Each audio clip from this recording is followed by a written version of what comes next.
treated her. It's the way I treated her. Now she's gone, gone, gone. It's the way I treated her. It's the way I treated her. It's the way I treated her. Now she's gone, gone, gone. It's the way I treated her. It's the way I treated her. It's the way I treated her. Now she's gone, gone, gone. It's the way I treated her. It's the way I treated her. It's the way I treated her. Now she's gone, gone, gone. Put your hands together. Here we go. 'Cause it's all about loving.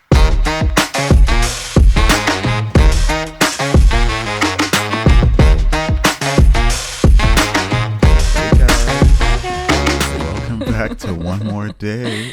It's so good to be back. Yes, and I am just really excited to start off this podcast by doing a recap with you, Amile, to express to you guys that we've really wanted to come back a lot sooner. A lot. It's been 3 weeks, a month. Yeah, definitely about a month and almost some change now. But we're excited to... We're excited to do this. We're excited. We've heard your requests in terms of like, when are you guys coming back, or what's up with the podcast? But yes, some other good friends who've been asking about us. When are we coming back? We did finish the first season, so I would call this our second season. I mean, we can call it our second season. I just say I watch too many reality shows now. Yeah, no, it's all good. But I think the first order of business is, as you can see, we're in a different setting altogether. That's because we moved. Yes. And that story maybe we'll tell one day. Maybe when we have a bit more subscribers, we can really go deep in depth to that story and put it on a private page. But yeah, it's a good move. We're happy we moved, but yes, it didn't that had to happen. It didn't come without its challenges. A lot of challenges in the move, a lot of faith in the move. But as you guys, those of you who follow us on social media, we have been basically very busy doing a concert here in Taiwan. And do you want to talk about that a little bit? Yeah. One of the reasons we did take a longer break is the concert was for 3 weeks. Oh, is my mic going down? It's fine now. Yeah, it was a 3-week concert every weekend at the Grand Hotel, Taipei Grand Hotel. So we've been busy with that. And then we had workshops at a university. Yes. Never doing that again. No, I'm kidding. No, which we'll talk about the workshops soon. But because we did not realize that the concert would collide with the time of the workshop. That's what I meant by never doing that again. All good, but it's just a lot was going on last month. But we're glad to be back. Yeah, we're so blessed to be back and really excited to connect with you guys. And we hope to actually have some more interaction soon, very, very soon. We want to bring a few special guests on to kind of expound upon some of the subject matter we're talking about. But today, we'd really like to discuss the experience of the concert. Yeah, let's start with that. I really was excited when we were approached about this because it was through a friend of yours who is becoming my friend slowly and surely. And once he let us know about this opportunity, it seemed like too good to be true, but it wasn't an opportunity that was actually just both of ours at the first start, if you want to talk about that. Yeah, I mean, SJ and I love to work together. We've been doing a lot of projects together, but I would say the concert was really special because we both come from music backgrounds. We've had our own concerts separately, but we learned a lot together in what that means in the music industry. And so this for us was probably major because we had to apply a lot of what the entertainment industry requires. Yeah, and there was a learning experience. There was a lot of different things that I learned about myself in the process. One thing I will say is just going backwards a little bit. The inception of this was not originally my opportunity. It was mainly Diva Mile's opportunity. And it was they were looking for 2 female vocalists. Yes, they were. And of course, I was on board. I was excited to even have the opportunity to sing for another vocalist. Usually, the concerts I've had is just my own music, my own venue.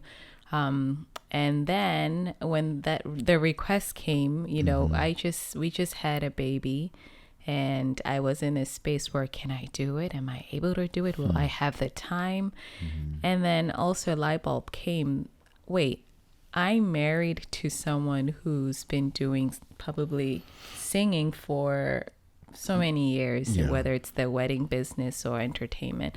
This was perfect for us to do it together. And so I asked my friend, can my husband join the team? Right. And that was already something that I had wanted to do just as soon as she mentioned it. But I'm glad that you asked, because it's not something that maybe I would have just initially initiated, because I feel like maybe I would be a little bit too self-aggrandizing in the assumption that, oh, well, because I sing, because I do that, that's going to be my opportunity. I was going to be supportive of you. But then it turns out that, long story short, in that regard, the opportunity opened itself up. Yeah. And the other people that they were looking for were not available. And so we met with the guy, and the rest is now history, because we did a 3-day residency at the, what is it called in Chinese? Yuan San Fan Dian. Yes. Right. So it's the Grand Hotel in English. And it was a lot. It was a lot because for me and my usual way that I've done shows or theater or whatever I've done, I've had specific types of scripts, very regimented schedules of rehearsal time, very regimented schedules of when you eat, when you do this, when you do that. But once again, we were navigating doing a lecture series at a school, a university at that, for 6 sessions amongst back to back, amongst a 3-week period. And throughout that time, we were doing, like she said, back to back to back to back, getting up in the morning, going to the lecture series, and then going at the evening, sometimes rehearsing. And then one time it collided on one day, right? It was, yeah. So what was that? I think it was on a Wednesday. We had to have practice right away, right after our lecture session. And it was a lot. But I think what was more challenging is the songs actually are in Chinese. So not only are we learning new music, but the music is in Chinese. Very impressed, because SJ doesn't speak Chinese yet. I don't speak English either. No, I don't really speak Chinese at all. I know my number when I go to a restaurant, a grocery store here called Carrefour, and they call it Jialefu. And every time they're like, yo hoi wen ma, something like that, where they're asking for your membership, I know my number. But other than that, I'm very limited, and I don't want to be one of those people where I'm here, I've already been here 2 years through the pandemic and so on and so forth, and I don't have a grasp of the conversational Chinese. So I'm working on it. I'm not trying to claim that I won't ever learn. But yeah, learning the music, which was, I guess, almost like 75% Chinese music. That was great songs too. Yeah, really great songs. We'll probably put a snippet into this episode right now of our performance.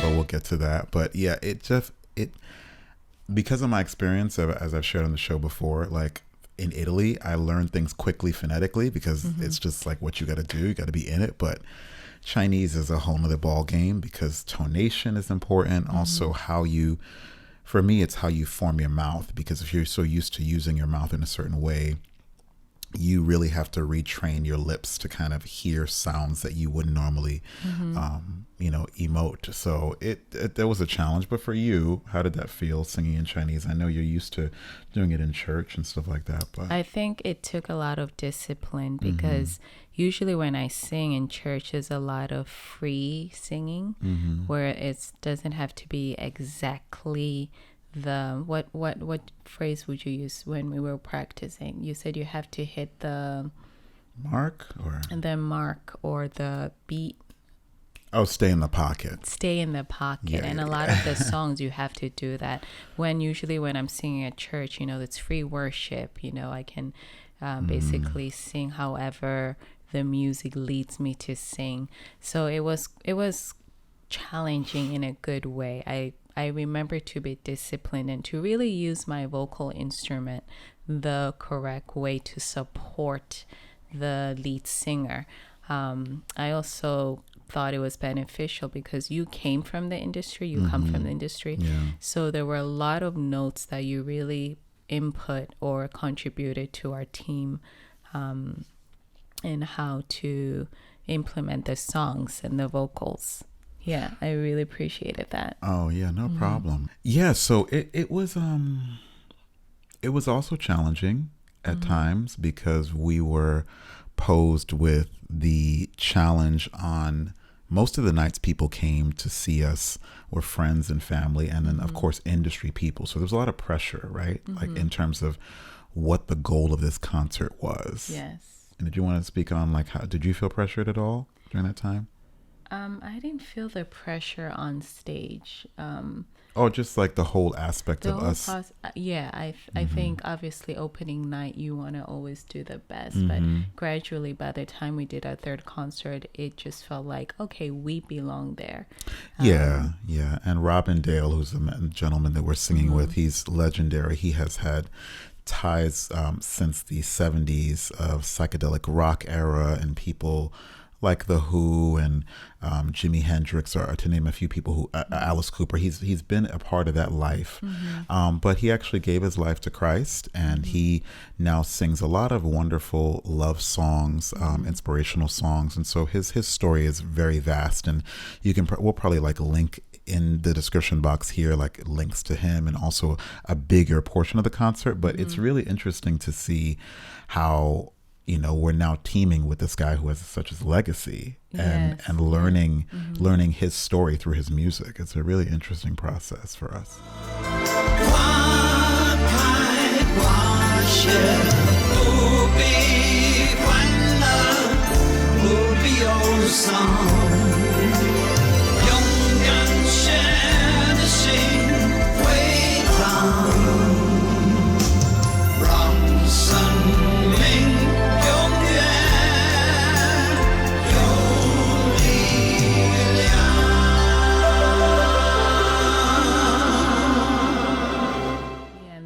Hear his stories, it resonates with who we are too. We want to write music positive that really edifies lives and has a positive message.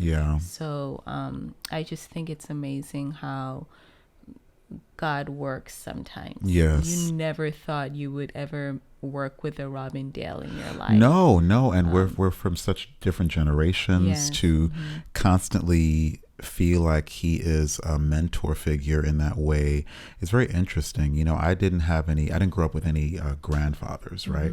And I mean, this was all due respect, but he is that in that era, that age. And I think that just hearing his stories from firsthand experience, and I have been so into that era, 60s and 70s, for him to actually be coming from that. I mean, if anybody knows me, they know like that's kind of the era that I really study, because I feel like you couldn't fake it. There was no like, let's take it again. You either sung a song full through in the studio, or you had to like chop that back up or throw that out and film another thing or sing another thing. Even your conversations, I'm like, are you guys from the same era? I'm in the car just listening to you guys. Oh yeah, we're naming people, and she's like, who, and I'm like, Diva Mile. But it's because it's a lot of reasons why, but I think it's just my appreciation for that era, and the artistry was so important. But this challenge did not come without challenges of, I guess I can talk about it now. Challenges of the ego.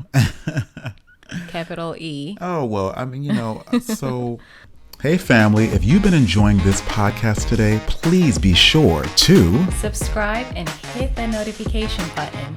Thank you so much for your support. Now back to today's episode. One thing that people wanted to see who came to see us was us performing together. I see. And they wanted a solo moment because we were accompanied by two awesome musicians. They both basically live in Japan now, but one is Japanese, and her name is Very sweet Kairu. people, yeah. And then the gentleman with us, his name is Lulu, you know, right? So so he has a lot of names, but we call him Lulu. And so they're both wonderful pianists. You know, they're quite world renowned. They've been with Robin many years, and so we're just coming as the new kids on the block, experiencing this thing with them, and it is an experience we want to always respect and cherish and understand that this comes with a legacy. But with that, we were asked, "Oh, are there any songs that we would think are appropriate?" So, at first we were presented some songs that were of Robin's own, writing. And then I had recommended the songs Diva Mile, and then I had just said, okay, I have a catalog. I was actually just putting it all on you. I was like, okay, maybe just sing Diva Mile's song. And I think that maybe... But that was probably the easier way because he knows me when it comes to learning new songs. Sometimes... We've had an experience. Especially if I have the pressure, I go into a place where I just add extra things and I shouldn't, right? Yeah, and it might be nerves. It might just be like, it's not bad to add extra things. I just definitely, in my own experience, because I haven't had to share that particular type of spotlight with my own solo music, that's where it becomes like, wait, what are we adding? We can definitely we'll get there. Even our personalities, how we prepare music and go into it. That was something that we learned about each other. But anyway, go ahead. Yeah. So with that being said, I ended up sharing my catalog with Robin, and I was just kind of thinking maybe there's something here that would go with the concert. Now, mind you, his music has almost there's an 80s, 70s rock vibe to it. Then there's kind of a very slow, I wouldn't say worshipy, but you can kind of say slow, soft ballad type of vibe, Chinese ballads. And then you have my catalog, which is a mix of things. So he chose one of my singles, Gone. Living without her, it's the way I treated her. It's the way I treated her. It's the way I treated her. Now she's gone. And I knew in my heart of hearts that maybe he would choose that song because ever since I brought out that song, people have really gravitated towards it. And you have to really embrace the stuff that you put out. It's art. And was that part of your EP? Yeah, a part of my self-titled EP, which I I'm glad that it's a gift that keeps on giving when it comes to impact. And even if it's just 100 people who've heard it, whatever, somebody has said something to me about Gone, or Could Have Been Me, or different songs.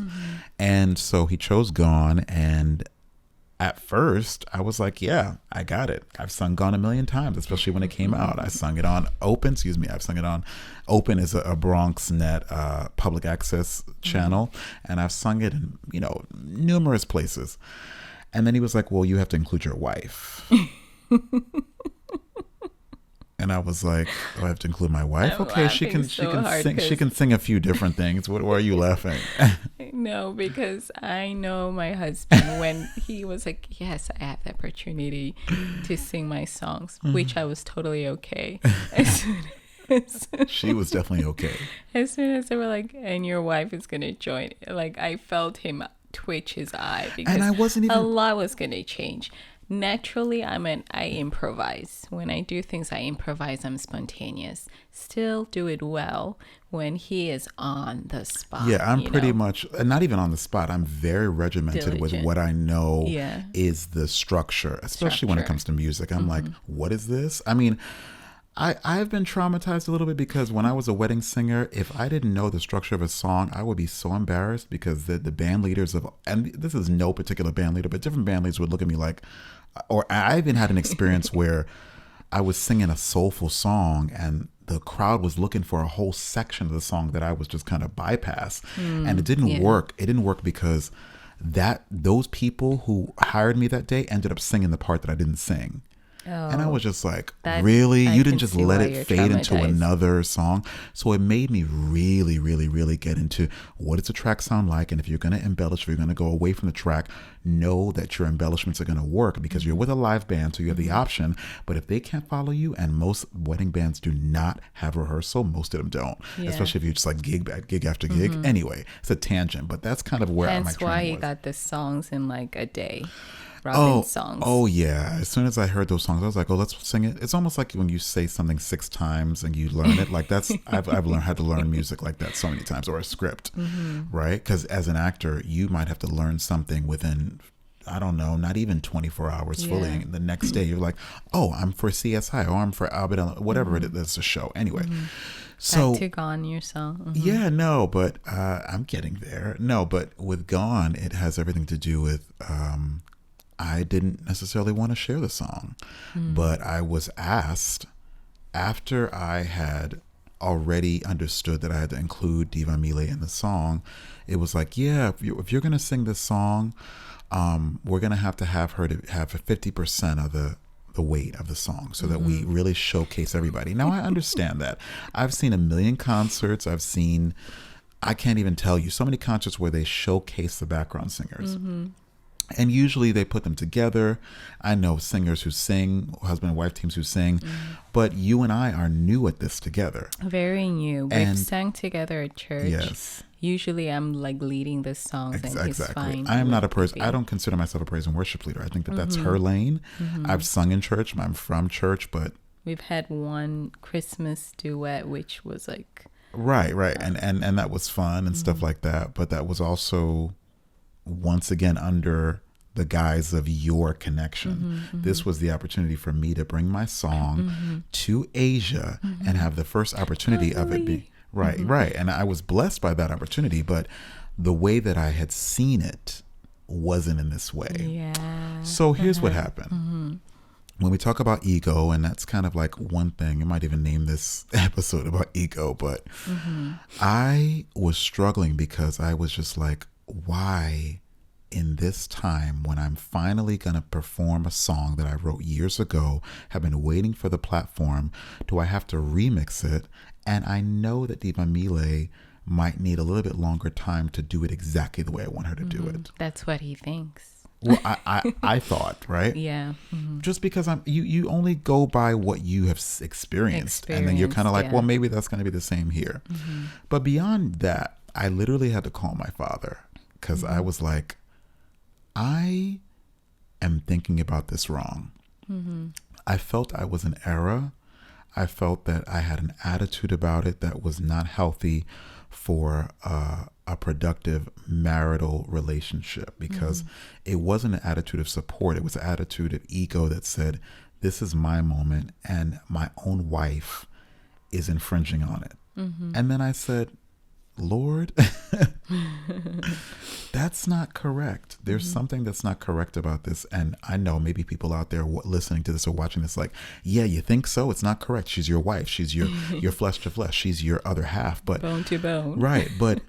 But I think when you don't restructure your mind out of the single mindset, out of the artist mindset, out of the me mindset, you will make those mistakes. And I think I'm not the only person who's had the ego trip No, you're human. in a marriage, but it was actually alarming to me because sometimes you think you have something under control and you don't. So when I spoke to my father, one thing he said that was so poignant, of the many wise things he said, was, yeah, I hear what you're saying, but your song is no longer your song. I was like, what? He's like, yeah, man. Hey, he was my father's over, and he's like, yeah, brother, yeah. So that song is you and your wife's song. I'm like, man, and admittedly, so in my mind, I'm like, what are you talking about? I done wrote the song how many years ago? Me and my wife's song, but it was such a lesson because I called him for that reason. Like, he's been married for over 30 years, and I'm just thinking to myself, if I'm going to take any advice, it's going to be from somebody who has a successful marriage and who lives in a peaceful marriage. It doesn't mean they don't fight or quarrel or whatever it is, but I know that they still work and they still respect each other. Yeah. So when I sat with it and I prayed about it, I was like, Lord, no, whatever I'm thinking Diva Mila is going to do or not do, whatever I'm imagining this song to do or take me to the stratosphere, or this is my opportunity to be that solo star in Asia, put that aside and remember that you got married, you're in a commitment, you're in a covenant, you have a child now. If anything, be an example to her to say, this is how you share, especially music that isn't, not only is it not my song, it's neither one of our songs. This song is, now that it's been released, it's the world song. Yeah. It's a song that God gave me, that even though it's a love song or even a song of heartbreak, it's something that was not, it came from God. Yeah. So if I really have this kind of demonstrative way of looking at it, like ownership is all mine, I'm not going to get what I'm anticipating out of the song. I'm just going to get that self-gratification. But if I surrender it to God, And that's boy, oh exactly boy. what you did. Yeah. I didn't even know you called your father that evening. Oh, okay. Because when we talked about this song situation, it was during the day with the team. And so it wasn't something that happened right away. No. It literally, we spent the whole day, and that's something you were thinking about. I was as well. And instead of coming right at you and say, well, why can't you share your song? I was really, something in my heart said, Diva Mile, give this to the Lord, because I understood what you were feeling, and I Sure. understood what you desired. Yeah. And I was so willing to allow you to experience that without me. It's okay. I Oh would have yeah, been fine. yeah, she was so gracious, as she always is. But that's not how you learn. I would have been fine, but would I have really been fine? But I was willing to have my husband really experience this opportunity to sing his song, and kind of a redeeming moment. But Yeah. you said, once again, it didn't happen your way. But yeah, we came home around 10 in the evening, Yeah. and I did feel in my spirit that something wasn't right. Oh, right. Because what it was, the backstory with that is they played the song over and over again in the car with us. Oh, that's when things And for me so were, it was what a little happened is that as soon as the song was played, I was like, I got my song. I know this song in and out. I got a video to it too that was years ago, and bam, bam, bam, right? And then the onion started to peel, and then people are like, oh yeah, and Diva Mila is going to be on the song. And I'm just like, what? What Diva Mila got to do with this song? This song is about, she's gone. I married this woman. Like, I'm she's not going anywhere. Yes, prayerfully so, especially after this scenario. But it was definitely so eye-opening to how your self-centeredness can really take over if you're not careful. And I thought I was kind of immune to that now that I've committed my life to being in this marriage. But as we say, one more day, you can really literally see, like, there's a lot of things you need to adjust. And the attitude adjustment is the thing I learned the most about it. I was like, you've really got to lay those burdens down that make you feel like this is all about you. Yeah. And I thought I was in the right at first, because I'm like, it is about me. I wrote the song. And you know what? Those are natural emotions to go through. When all that was happening, I'm looking at you like, my husband is not even thinking about, let's do this with my wife. Right. Because everyone was doing a duet. And at the same time, I'm looking at him, I'm like, I know why he's reacting that way. I understand. It's okay. So that was a great example of marriage. Yeah, life, you knew my story. I And knew your story. But what I feel about my story, and I've actually been praying about this lately, I'm like, Lord, reconfigure my story, because your story, you can say, you don't know my story. Can't wait for somebody to tell my story. What's my biopic going to be? With all these different things that people, project onto themselves because they see somebody else doing it. Sometimes that becomes an identity that you don't have to identify with anymore.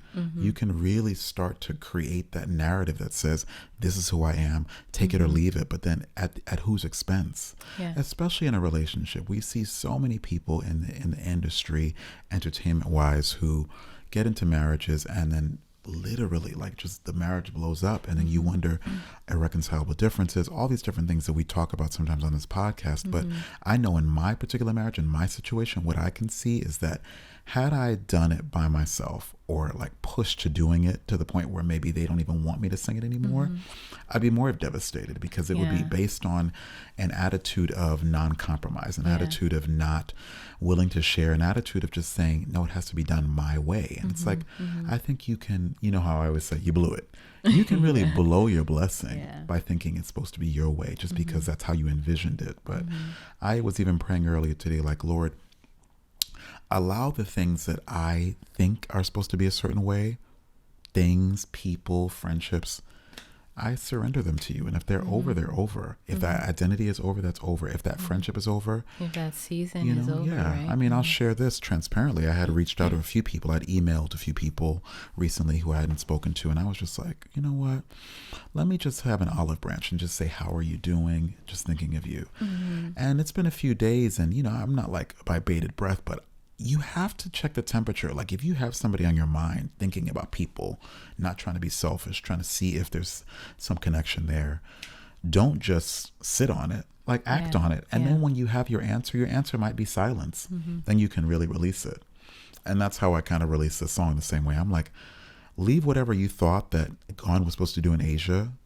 It could very well happen that way, but maybe not the way that you anticipated, you know? Yeah. And all of that was gone.